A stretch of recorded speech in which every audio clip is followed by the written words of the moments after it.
पहाड़ों की वादियों में गूंजने वाली वो छुक छुक की आवाज, क्या आपको याद है? कांगड़ा घाटी की जीवन रेखा कही जाने वाली पठानकोट जोगिंद्रनगर रेल लाइन पिछले 4 सालों से खामोश है।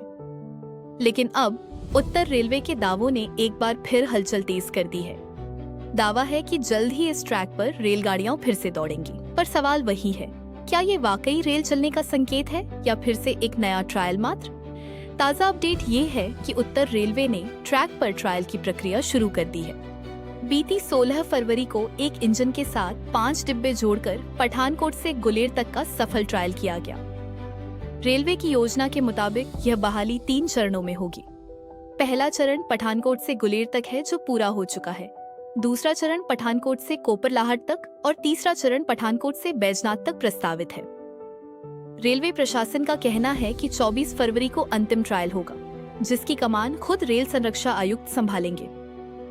अगर सब कुछ ठीक रहा तो फरवरी के अंत तक जोगिंद्रनगर तक ट्रेनें बहाल हो सकती हैं।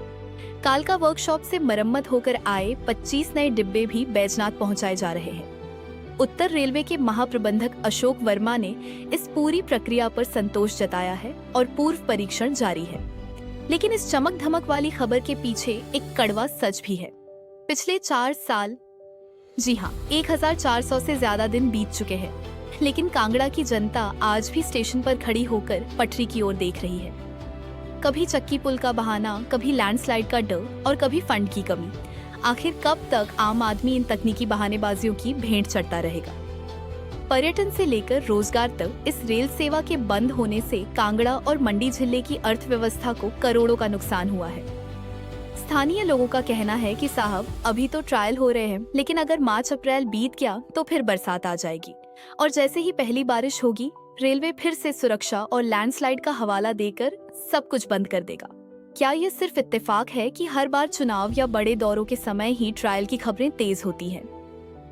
कांगड़ा घाटी के लोगों को अब कोरे आश्वासन नहीं बल्कि टाइम टेबल चाहिए। उन्हें ट्रायल की रिपोर्ट नहीं बल्कि टिकट खिड़की पर बैठा क्लर्क चाहिए। रेल मंत्रालय और उत्तर रेलवे को यह समझना होगा कि यह सिर्फ एक रेल ट्रैक नहीं है, यह हजारों परिवारों की उम्मीद है। अब देखना ये होगा कि 24 फरवरी का ट्रायल सिर्फ रिकॉर्ड बुक के लिए है या वाकई 4 साल का यह सूखा खत्म होने वाला है।